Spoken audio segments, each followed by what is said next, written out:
Hello friends, जय श्री राम। अगर आप भी इंट्राडे ट्रेडिंग करते हो, इंट्राडे ट्रेडिंग के लिए स्टॉक सिलेक्शन करना चाहते हो तो ये वीडियो सिर्फ और सिर्फ आपके लिए गाइस। इससे पहले गाइस आपने पार्ट 1 नहीं देखा तो पार्ट 1 अपलोडेड है, जाकर देख लेना गाइस। इस वीडियो के अंदर मैं आपको क्या क्या सिखाऊंगा पहले वो समझा देता हूँ। देखो यार, इस वीडियो के अंदर मैं आपको सेक्टर वाइज स्टॉक एनालिसिस करना सिखाऊंगा। उसके बाद स्टॉक्स के अंदर देखना क्या होता है गाइस। अगर आप कोई सा भी ट्रेडिंग करते हो, option trading, intraday trading, swing trading, momentum trading, तो ये वीडियो सिर्फ और सिर्फ आपके लिए। इस वीडियो के अंदर आपको सब कुछ सीखने को मिल जाएगा। इस वीडियो के अंदर मैं आपको ग्राफ पर एनालिसिस करना सिखाऊंगा। साथ साथ ऐसा कौन सा स्टॉक्स है जो आज मोमेंटम दे सकता है, ऐसा कौन सा स्टॉक है जो आज मोमेंटम नहीं देने वाला, उस स्टॉक को अपन ट्रेड ना करें, अपन ओनली फॉर मोमेंटम स्टॉक्स में ही ट्रेड कर पाए। इस वीडियो के अंदर आपको पूरा सीखने को मिल जाएगा। बट गाइस एक छोटा सा रिक्वेस्ट आप सभी से, अगर आपने इसका पार्ट 1 नहीं देखा गाइस, कौन सा पार्ट 1 है, अपना यूट्यूब चैनल है इसके ऊपर जाना और देखना गाइस। 5 दिन पहले मैंने अपलोड किया हुआ गाइस इंट्राडे ट्रेडिंग के लिए बेस्ट स्टॉक सिलेक्शन करने का तरीका। इस वीडियो को जरूर जाकर देख लेना। इस वीडियो के अंदर मैंने क्या क्या बताया हुआ ना गाइस, पहले डिटेल में समझाया हुआ कि यार सेक्टर्स क्या होता है, सेक्टर्स में ट्रेड कैसे करते हैं, प्लस सेक्टर्स की वॉच लिस्ट बनाई है।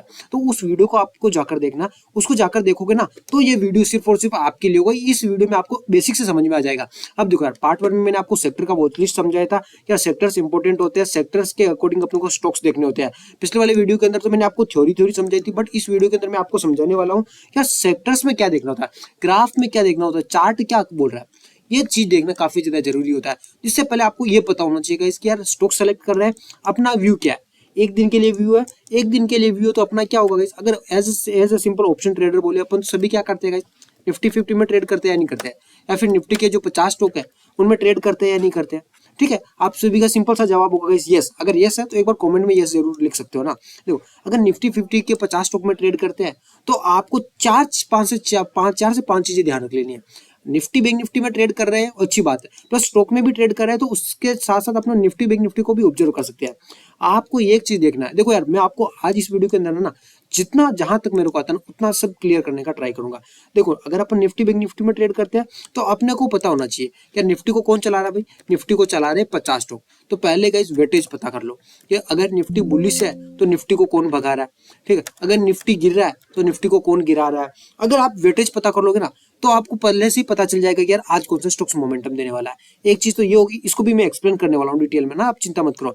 दूसरा चीज क्या होता है गाइस, देखो पहला चीज निफ्टी 50 का 50 स्टॉक में से अपने को वेटेज के अकॉर्डिंग सेलेक्ट करना। सेकंड पार्ट होगा गाइस, इसके अंदर अपन सेक्टर्स के ऊपर बात कर रहे हैं। तो एक स्टॉक्स निफ्टी 50, निफ्टी के जो 50 स्टॉक है उनमें अपन एक स्टॉक ले लेंगे और सेकंड पार्ट में अपन सेक्टर से स्टॉक ले लेंगे। मतलब क्या कि अपन 50 में से कम है ना गाइस, कम से कम 7 से 8 स्टॉक ऐसे निकाले जिनमें अच्छा मोमेंटम हो और अपन एज ए इंट्राडे तौर पर भी इनमें अच्छा प्रॉफिट कर पाए। अब कैसे करोगे, कैसे करोगे समझाता हूँ। चलो एक एक को बेसिक से समझाता हूँ। वीडियो थोड़ा लंबा हो सकता है बट पूरा देखना, पूरा देखोगे तो ही आपको बहुत कुछ सीखने को मिलेगा। अब देखो, पहले कहीं चलो यार मैं गूगल पर जाता हूँ, इधर मैंने वेटेज टाइप करा है, ये बैंक निफ्टी का वेटेज है, मैं यहाँ पर सेलेक्ट करता हूँ, भाई निफ्टी को कर लेता हूँ। अगर आप बैंक निफ्टी में ट्रेड करते हो तो बैंक निफ्टी का जान लो यार कि अगर बैंक निफ्टी में कुछ भी हो रहा है तो उसका 31% रोल HDFC बैंक से आने वाला है, ICICI बैंक से आने वाला है 21% और 16% अपना SBI से और 8% कोटक से और 8% एक्सिस बैंक से है। इसके नीचे वाले बैंक्स को मैं देखता भी नहीं हुआ। इस POC के जो स्मॉल फाइनेंस के बैंक 1% रोल है, IDFC फर्स्ट बैंक है, इनमें भी कुछ बड़ा नहीं है। फेडरल बैंक हो गया, एंडरसन बैंक हो गया, कैनरा बैंक हो गया, PNB हो गया और बैंक ऑफ बड़ौदा गया, इनको नहीं देखना है। अगर बैंक निफ्टी में ट्रेड करते हो इन पांचों को देख लो। अगर इसके ऊपर डिटेल में वीडियो चाहते हो ना तो कमेंट कर लेना सर बैंक निफ्टी में ट्रेडिंग कैसे करें। ठीक है, इसके ऊपर एक वीडियो ला दो, मैं एक वीडियो भी ले आऊंगा। आज अपन निफ्टी की बात करें, स्टॉक्स की बात करें तो पहले स्टॉक्स का बताता हूँ। यहाँ पर मैं गया गाइस, यहाँ पर मैं जैसे ही गया यहाँ पर अपने को देखना निफ्टी 50। अब देखो यार, ये 50 स्टॉक आप सभी के सामने आ गए जो क्या है गाइस, जिनका वेटेज सबसे ज्यादा है और सबसे स्टेप टू स्टेप है, यानी कि क्रम वाइज है। रिलायंस का सबसे ज्यादा है और सबसे कम किसका है। ठीक है, इंडस्इंड बैंक का सबसे कम है निफ्टी के अंदर। तो आपको क्या करना है, स्टार्टिंग के 5 ध्यान में रख लेना। देखो चलो ध्यान में रखना, एक तो हो गया रिलायंस। अगर निफ्टी में कुछ भी होगा, पहला पहला जिम्मेदार कौन होगा, रिलायंस होगा। सेकंड TCS, ठीक है। Third HDFC bank. चौथा कौन सा है, भारतीय एयरटेल। ठीक है, 5% हो रहा है। ICICI बैंक, इसको भी आप ले सकते हो, और इन्फोसिस, यहां तक आप लेना चाहो तो ले सकते हो। कौन कितने हो गए, 1 2 3 4 5 6, चलो 6 हो गए, कोई बात नहीं। इन 6 के ऊपर आपको डेली फोकस करना है। इन 6 स्टॉक्स में से ना गाइस आपको कोई ना कोई स्टॉक्स मिल जाएगा। और ये जो 6 स्टॉक्स मैं बता रहा हूँ गाइस, इधर एड कर लो अपनी वॉच लिस्ट के अंदर। रिलायंस हो गया, TCS हो गया, HDFC बैंक हो गया, भारतीय एयरटेल हो गया, ICICI बैंक हो गया। ठीक, ICICI बैंक को ले सकते हो और इन्फोसिस को ले सकते हो। ये 6 स्टॉक्स है ना गाइस, ये सबसे ज्यादा इंपॉर्टेंट है। पहली पहला जो देना है ना गाइस, पहला प्रायोरिटी जो देना है ना, जिसको देना है ना, उन इन 6 स्टॉक्स को देना है आपको। कैसे ना, 6 में से 2 स्टॉक्स तो यहीं पर मिल जाएंगे। ठीक है, 6 में से कितने स्टॉक्स मिल जाएंगे गाइस? 2 स्टॉक्स जो इनमें आपको ट्रेड करना है इंट्राडे तौर पर। इनमें क्यों किया गाइस है ना, अगर निफ्टी में मूव होगा, अगर बैंक निफ्टी में मूव होगा तो इन 6 स्टॉक्स में मोमेंटम होगा ही होगा। तो चलो गाइस एक बार मैं आप सभी के लिए यहाँ पर नाम लिख देता हूँ ताकि आपको याद रह सके। ठीक है, चलो नाम भी नहीं लिखता हूँ तो यहाँ पर आप वापस देखना चाहो देख लो, Reliance, TCS, HDFC bank, Airtel, ICICI और इन्फोसिस। ठीक है, इनका अपने को फोकस करना है। 2 स्टॉक्स यहाँ से सेलेक्ट कर लेंगे। अब अपना तीसरा क्या होता है ना, तीसरी अपन बात करते हैं सेक्टर्स के ऊपर। अभी मैंने कहा पिछले वीडियो के अंदर मैंने आपको समझाया भी था कि यार स्टॉक्स वाइज सेक्टर वाइज कैसे निकालता है, इसको देख लेना, समझ में आ जाएगा। अब मैं बात करता हूँ सेक्टर्स के ऊपर कैसे एनालिसिस करना है। अभी मैंने आपको बोला ना कि यार मैं ग्राफ में रीड करना सिखाऊंगा, ग्राफ में रीड करना सिखाऊंगा। देखो यार, मान लो यार निफ्टी के मल्टीपल सेक्टर्स होंगे, मल्टीपल इंडेक्स होंगे, सभी की मैं बात करने ही वाला ही नहीं हूँ, क्योंकि अभी अगर अपन सभी की बात करेंगे ना तो अभी अपने को ये वीडियो हो सकता है कि यार 4 से 5 घंटे का हो जाए। ठीक है, क्योंकि यार एक एक को डीप में समझाना मुश्किल है, बट आपको मैं ऐसा मोटा मोटा अंदाजा दे देता हूँ ना गाइस, जिससे आपको पहले से समझ में आ जाएगा कि यार क्या बोलना चाहिए और क्या करना चाहिए अपने को। देखो मैंने आपको स्टॉक का सेक्टर वाइज वॉच लिस्ट बनाना सिखाया।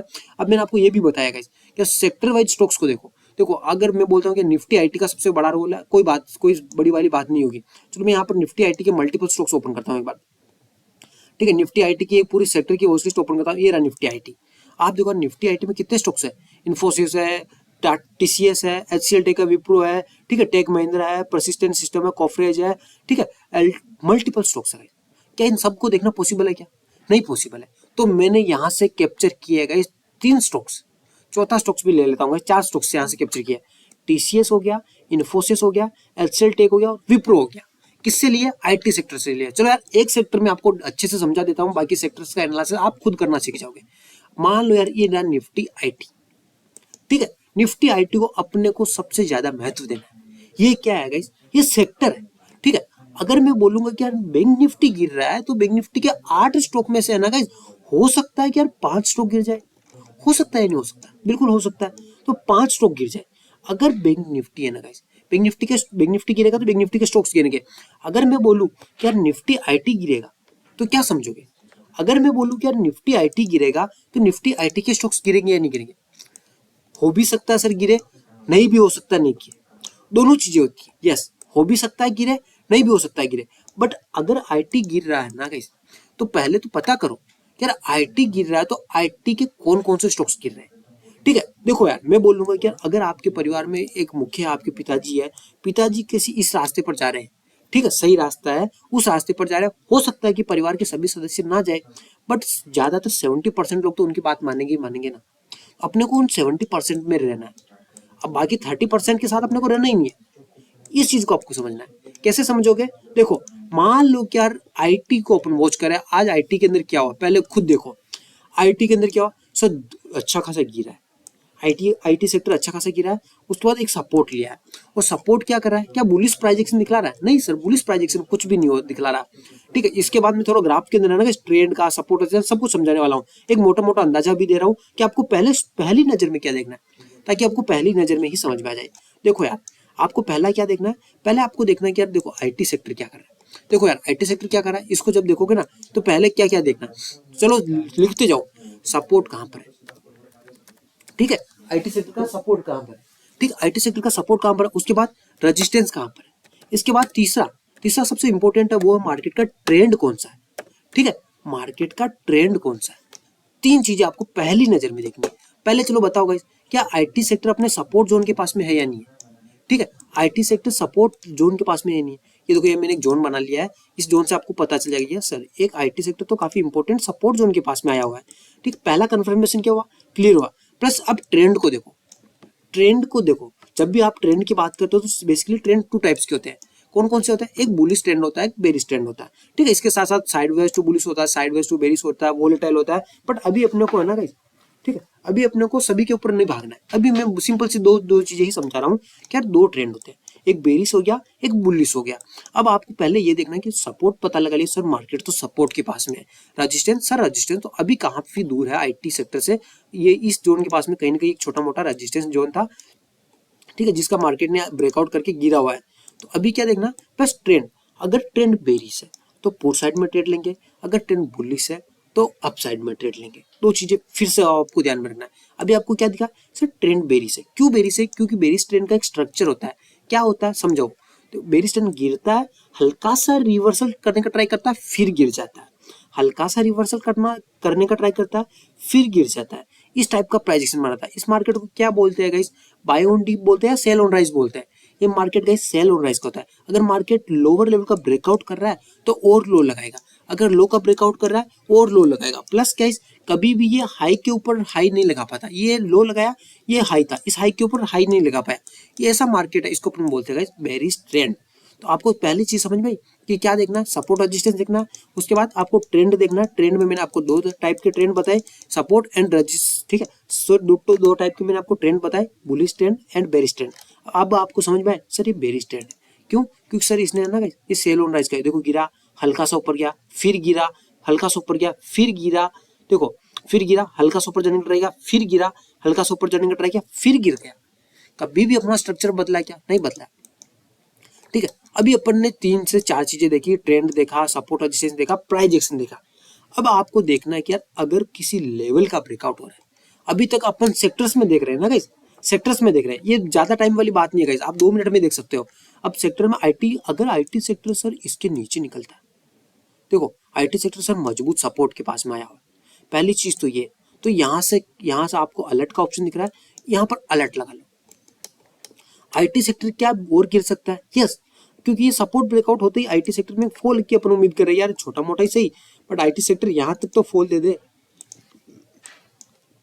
ठीक है, आईटी सेक्टर यहाँ तक तो गिर जाए। अगर आईटी सेक्टर इस टाइप का प्राइजेक्शन बना रहा नीचे गिरता है तो कौन सा स्टॉक्स है जो और गिर सकता है? तो आईटी सेक्टर सपोर्ट के पास में है। तो अब आईटी सेक्टर के मेजर स्टॉक्स है वो देखो। आपको पता है गाइस टीसीएस का 41% रोल है। अगर आईटी सेक्टर गिरता है और टीसीएस नहीं गिरता है तो हो ही नहीं सकता गाइस, पॉसिबल ही नहीं है। कब पॉसिबल हो? जब बाकी के सारे स्टॉक्स गिर जाए और टीसीएस ओनली फॉर बुलिश होगा, तो भी मार्केट वोलेटाइल रह सकता है। कैसे वोलेटाइल रह सकता है, इस चीज को समझने का ट्राई करो। अब गाइस यहाँ पर थोड़ा कैलकुलेशन करने की आप सभी को जरूरत है। देखो गाइस दो पार्टीज है, दोनों पार्टीज के बीच में गाइस एक तरीके से अपन कुछ भी बोल सकते हैं। एक साइड में गाइस 41 लोग हैं, ठीक है, यानी कि 41% किसका रोल है गाइस? 41% है टीसीएस का। किसके अंदर? आईटी सेक्टर के अंदर। बचे कितने गाइस? बचे कितने? 59। ठीक है, अब गाइस ये है ना, ये एक आदमी के पास में, यानी कि एक स्टॉक के पास में इतना वेटेज है, और ये 59 है ना गाइस, ये 59 होंगे लगभग 8 से 9 आदमी के पास में, यानी 8 से 9 स्टॉक्स के पास में, 9 स्टॉक्स को मिलाकर के 59% वेटेज होता है। किसके अंदर? आईटी सेक्टर के अंदर। और अकेला किसके पास में? टीसीएस के पास में। अगर इनमें 8-9 में से अगर 1-2 भी आ गया इधर, मतलब मान लो कि अगर टीसीएस बुलिश है, टीसीएस बुलिश है, प्लस टीसीएस के साथ साथ में इन्फोसिस हो गया, एचसीएल टेक हो गया, एक आध स्टॉक्स भी आ गया, और ये बुलिश है और बाकी के स्टॉक्स बेरिश होंगे, तो फिर मार्केट क्या हो जाएगा? मार्केट वोलेटाइल हो जाएगा। मतलब क्या वोलेटाइल हो जाएगा? मार्केट ऊपर जाएगा, मार्केट नीचे आ जाएगा, ऊपर जाएगा, नीचे आएगा, ऐसे हिट कराएगा, लोगों को ट्रैप में फंसाएगा। अगर मैं बोलूं कि यार इधर की पार्टी में मेंबर्स ज्यादा हो, यानी कि अगर ये 8 से 9 की जगह यहाँ पर आ जाए, आप गाइस 5 मेंबर्स भी आ जाए, और ये 41% इसका ही है, तो इनका ओवरऑल वेटेज होगा गाइस लगभग 70%। कैसे होगा? यहाँ समझो, एक बार समझो। टीसीएस बेरिस, मान लो एक बार टीसीएस बेरिस है, इन्फोसिस बेरिस है, एचसीएल, ठीक है, एचसीएल टेक बेरिस है, और विप्रो बेरिस है। ये अगर चारों बेरिस है तो आईटी सेक्टर तो गिरेगा ही गिरेगा। ठीक है, या फिर आईटी सेक्टर गिर रहा है तो इन चारों में से कोई ना कोई आदमी ऐसा हो गई, कोई नहीं गई, मल्टीपल 3 स्टॉक्स ऐसे होंगे। इन बाकी के स्टॉक्स की मैं बात ही नहीं कर रहा, क्योंकि 1 2 3 4 ये वेटेज नहीं है। अपना वेटेज है 41, 21, 13, 8%, ये वेटेज है। अगर आईटी सेक्टर गिरा तो इन 3 में से है ना, सॉरी इन चारों में से ना आपको 3 स्टॉक्स मिल जाएंगे जो ट्रेडिंग करने लायक हो। अब चलो दिखलाता हूँ, प्रूफ दिखलाता हूँ भाई कि यार ट्रेडिंग लायक है या नहीं है। आईटी सेक्टर सपोर्ट के पास में है, तो फिर इन मल्टीपल स्टॉक्स में कैसे ट्रेड करना है? पहले यहाँ पर अलर्ट लगा देना, आईटी सेक्टर के अंदर आपको अलर्ट आता हो दिखे, फिर आपको ओपन कर लेना भाई टीसीएस। ठीक है, क्या ओपन कर लेना? टीसीएस ओपन कर लेना। टीसीएस जैसे ओपन करोगे आपको समझ में आएगी सर अच्छा हुआ आज ओनली फॉर, देखो आईटी सेक्टर तो बेरिश था ही था, प्लस टीसीएस भी बेरिश था, तो टीसीएस भी काफी अच्छा गिरा, प्लस एक सपोर्ट के पास में टीसीएस भी है। ये देखो ये इंपॉर्टेंट सपोर्ट जोन है। आपको यहाँ पर अभी नहीं, यहाँ से समझ में नहीं आएगा, थोड़ा मैं और बैकग्राउंड में टेस्ट करता हूँ ना, तो आपको समझ में आ ही जाएगा। थोड़ा और चलते हैं, ये देखो परफेक्ट है या नहीं है? आप देखो यहीं रिस्पेक्ट किया, यहीं से गिरा, यहीं से गिरा, ठीक है। तो ये क्या है, एक इंपॉर्टेंट सपोर्ट के पास में आईटी से सॉरी टीसीएस भी आया हुआ है। अगर आईटी के अंदर ब्रेकआउट होता है तो हो सकता है कि टीसीएस के अंदर भी ब्रेकआउट हो जाए और टीसीएस के अंदर ये गैप फिलिंग वाला टारगेट अपने को देखने को मिल जाए। तो प्लस अब गाइस है ना वो सारी कंडीशंस यहाँ पर भी अप्लाई करनी है। कौन कौन सी कंडीशन? यहाँ पर मैंने आपको पहले सपोर्ट रेजिस्टेंस बनाया, तो यहाँ पर आपको पता चला गया कि यार निफ्टी सॉरी टीसीएस के अंदर सपोर्ट रेजिस्टेंस कहाँ पर है। ठीक है, टीसीएस के अंदर सपोर्ट रेजिस्टेंस कहाँ पर है, प्लस टीसीएस का ट्रेंड भी बेरिश है या नहीं है। ऐसा नहीं है कि अगर आईटी सेक्टर गिर रहा है तो आप डायरेक्ट टीसीएस में ट्रेड ले लो। सर ये कंडीशन को फील कर रहा है, टीसीएस भी एक trade line sorry down trade के अंदर ही ट्रेड कर रहा है, एक सपोर्ट के पास में ही है। प्लस अगर प्राइस एक्शन भी बेरिश का ही है, अगर इसके नीचे निकलता है तो छोटा मोटा पहला टारगेट अपन यहाँ तक लेकर चलेंगे टीसीएस के अंदर। अगर 4220 का लेवल का ब्रेकआउट होता है तो 4178 का अपन टारगेट लेकर चलने वाला है यहाँ तक। उसके बाद बड़ा टारगेट अपन यहाँ पर इसमें भी सोचेंगे। तो चलो भाई, आईटी सेक्टर को अपन ने देखा, आईटी सेक्टर का एक स्टॉक भी अपन ने कैप्चर किया, मूव देख लिया यार, इसमें अपन सोच सकते हैं। अब सेकंड स्टॉक्स के ऊपर चलते हैं। सेकंड स्टॉक्स कौन सा है, यहाँ इस लिस्ट में देखोगे तो पता चलेगा ना। अगर ये समझ में नहीं आता ना गाइस क्या लिस्ट कैसे बनानी है, ये पार्ट 1 तो देख ही लेना है। पार्ट 1 देखोगे ना तो आपको समझ में आ जाएगा। इन्फोसिस है जिसका 21% रोल है। अभी गाइस इसी वीडियो के अंदर मैंने बात करी थी स्टार्टिंग के अंदर कि यार 5 से 6 स्टॉक्स ऐसे ले लो, निफ्टी के 50 स्टॉक्स में से 6 से स्टॉक्स ऐसे ले लो जिनका मोमेंटम काफी ज्यादा अच्छा है। ठीक है, जिनका वेटेज काफी ज्यादा अच्छा है। 6 स्टॉक्स में क्या टीसीएस का नाम आया था या नहीं था, नहीं आया था या नहीं आया था, खुद बताओ। आया था। तो सर अगर अपन टीसीएस को देखते हैं तो अपने को फायदा वैसे भी फायदा हो जाएगा, अपने को निफ्टी में भी कॉन्फिडेंस आ जाएगा। अगर अपन इन्फोसिस को देखते हैं तो अपने को निफ्टी में भी फायदा हो जाएगा, प्लस इंट्राडे ट्रेडिंग के लिए स्टॉक्स भी मिल जाएगा। तो हुआ फायदा गाइस। अब इन्फोसिस में क्या देखना है, ये रहा इन्फी में देखो पहले कंडीशन को फुलफिल कर रहा है नहीं कर रहा, वो चीज देखना काफी ज्यादा जरूरी है। देखो समझ में आएगा आप सभी को कि मार्केट एक बुलिश ट्रेंड में था। बुलिश ट्रेंड क्या होता है गाइस, समझो। मार्केट ने ये लो लगाया, ये लो लगाया, ये लो लगाया, ये लो लगाया, ये सभी लो है ना गाइस। क्या कर रहे हैं गाइस, लो के ऊपर हाई लगा रहे हैं। मान लो क्या ये लो लगाया, इसके ऊपर एक नया लो लगाया, ये लो लगाया, इसके ऊपर ये नया लो लगाया, यानी कि मार्केट कौन सा गाइस, बाय ऑन डीप का नहीं है गाइस। ठीक, सॉरी बाय ऑन डीप का मार्केट है ना गाइस। जितना बाय करो फिर से ऊपर बुलिश मूव देखने को मिलेगा। आपको देखने को मिला कि यार ये देखो मार्केट एक अच्छा बुलिश ट्रेंड में था, अच्छा खासा बुलिश हुआ और उसके बाद एक ट्रेड लाइन का ब्रेकआउट कर चुका है। प्लस क्या, चलो फिबोनाची मार्क कर लो, एक एडवांस वाला कॉन्सेप्ट है ना गाइस। अगर आपको फिबोनाची नहीं आता समझ में तो अपने यूट्यूब चैनल पर ही ऑलरेडी वीडियो अपलोडेड है, उसको जाकर देख लेना, समझ में आ जाएगा। आपको समझ में आएगा सर फिबोनाची के काफी क्रिटिकल लेवल के पास में है। कौन सा लेवल, 0.5। अगर मार्केट साइडवेज परफॉर्म कर रहा है, साइडवेज है मार्केट, तो फिर अपन 0.6 के लेवल को महत्व देते हैं। तो क्या इंपॉर्टेंट है, अभी सर इन्फोसिस के अंदर सपोर्ट के पास में तो मार्केट नहीं है, ऑलमोस्ट सपोर्ट जोन के पास में अपन बोल सकते हैं ना। हल्का फुल्का पर्टिकुलर लेवल नहीं है बट एक जोन के पास में है। अगर ये इन्फोसिस भी गिर जाता है, इसके नीचे गिर जाता है, एक बुलिश ट्रेंड था वह तो कन्वर्ट हो चुका है बेरिश ट्रेंड में, एक सपोर्ट के पास में है। अगर निफ्टी आईटी गिरता है सर इन्फोसिस के अंदर अपन ट्रेड करेंगे, टीसीएस के अंदर अपन ट्रेड करेंगे। तीसरा मेजर स्टॉक है विप्रो। अब विप्रो की बात करते हैं। विप्रो अच्छा खासा गिरा था सर, बट विप्रो तो अपर लेवल पर होल्ड कर रहा है। चलो फिबोनाची का कोई लेवल है नहीं, ये हाई से लो मैंने मार्क करा, मेरे को दिखा कि सर 0.6 के लेवल को परफेक्ट रिस्पेक्ट दे रहा है और ये एक रेजिस्टेंस के पास में। अगर आईटी सेक्टर गिरता है और विप्रो इसके ऊपर निकल जाता है ना, तो विप्रो अपनी कंडीशन के पास में नहीं है। कंडीशन क्या होनी चाहिए, आईटी सेक्टर सपोर्ट के पास में है तो अपने जो भी स्टॉक्स होंगे वो सपोर्ट के पास में होंगे, फिर बेरिश ट्रेंड होंगे। आप देखो यार विप्रो क्या कर रहा है ना, एक बुलिश ट्रेंड बना चुका है। मतलब समझा देता हूँ, समझो मार्केट गिरता है तो कैसे गिरता है गाइस, इस रुपए में गिरता है, प्लस चढ़ता है ना तब मार्केट क्या करता है गाइस, एक रिटेस्ट करके प्राइस एक्शन बनाने लग जाता है। ठीक है, इस टाइप का प्राइस एक्शन बनाने लग जाता है, अपर लेवल पर होल्ड करने लग जाता है। क्या विप्रो अपर लेवल पर होल्ड कर रहा है, नहीं कर रहा? यस सर, अपर लेवल बिल्कुल होल्ड कर रहा है। अगर विप्रो में यहाँ से एक ब्रेकआउट होता है तो इसमें अपसाइड में मूवमेंट देखने को मिल सकता है। ठीक है, बट गाइस इसमें ट्रैप के चांसेस काफी ज्यादा है। मैं बोलूंगा क्या, एक परिवार के 70% मेंबर है ना एक साइड में और 30% एक साइड में, तो विनिंग के चांस किसके, 70% वालों के। अगर हो सकता है कि यार आईटी सेक्टर गिरे, टीसीएस गिरे, इन्फोसिस गिरे, तो विप्रो इधर से ऐसा मूव देके एकदम से गिर जाए, तो फिर अपने को विप्रो में ट्रेड ही नहीं करना है। अब उसके बाद विप्रो के बाद चलो एचसीएल टेक भी देख लेते हैं। ठीक है, इंपॉर्टेंट स्टॉक है guys, HCL tech important stock है। ये देखो यार, ये मैंने रिस्क रिवॉर्डेड रेशियो भी यूज किया हुआ है इसके अंदर, एचसीएल टेक के अंदर। आप देखो एचसीएल टेक अच्छा खासा गिरा है, ठीक, अच्छा खासा कंसोलिडेशन कर रहा है। ठीक है, अगर ये भी एक सपोर्ट के पास में, अगर ये सपोर्ट का ब्रेकआउट करता है तो डाउन साइड मोमेंटम देखने को मिल सकता है। अगर मार्केट इस जोन के ऊपर निकलता है तो अपन अपसाइड में सोचेंगे, बट एग्रेसिव नहीं होंगे, कम क्वांटिटी में ट्रेड करेंगे। बट इसका प्राइजेक्शन काफी अच्छा है, तो अपन छोटा मोटा 9-10% का रिटर्न है, 2% का रिस्क है, तो फिर मैं इसको अपन पोजिशन रोप में सोचने का ट्राई करेंगे। बट एज ए इंट्राडे के लिए इसको अपन सेलेक्ट नहीं करने वाले।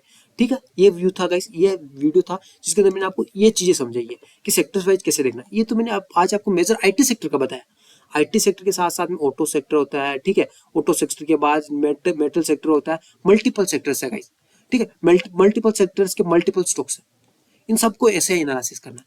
अब गाइस अगर इस वीडियो के पार्ट 3 चाहते हो आप सभी कि यार पार्ट 3 में मैं आपको क्या सिखाऊंगा, पहले थोड़ा बता ही देता हूँ।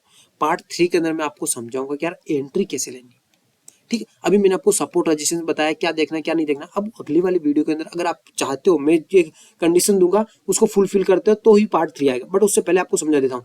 पार्ट 3 के अंदर मैं आपको बताऊंगा कि यार एंट्री कैसे लेनी है, ठीक है। एज ए इंट्राडे ट्रेडिंग कर रहे हैं तो ऑप्शन में ट्रेड करेंगे तो कौन सी स्ट्राइक प्राइस सेलेक्ट करनी है, स्ट्राइक प्राइस के बाद उसी उसमें कितने टाइम में अपने को मोमेंटम आएगा, क्या टारगेट लेकर चलना, इन सब के बारे में पार्ट 3 में अपन बात करेंगे। कब बात करेंगे, जब आपके इस वीडियो के ऊपर कम से कम 40 लाइक आएंगे और 20 कमेंट आएंगे, ठीक है। और यह वीडियो आप सभी को कैसा लगा एक बार कमेंट में सभी बताना गाइस, एक बार कमेंट में सभी जय श्री राम जरूर लिख सकते हो। बट गाइस इस वीडियो को नहीं देखा ना आप सभी ने गाइस, तो रिक्वेस्ट है गाइस, इस अभी जो मैं बना रहा हूँ गाइस, यह वीडियो आपने तुरंत देखा उसके तुरंत बाद ये वीडियो जाकर देख लो, या फिर पहले देखना चाहो तो पहले भी देख सकते हो। चलो गाइस आज के लिए इतना ही, एंड करते हैं, जय श्री राम। गाइस मैं एंड कर देता हूँ।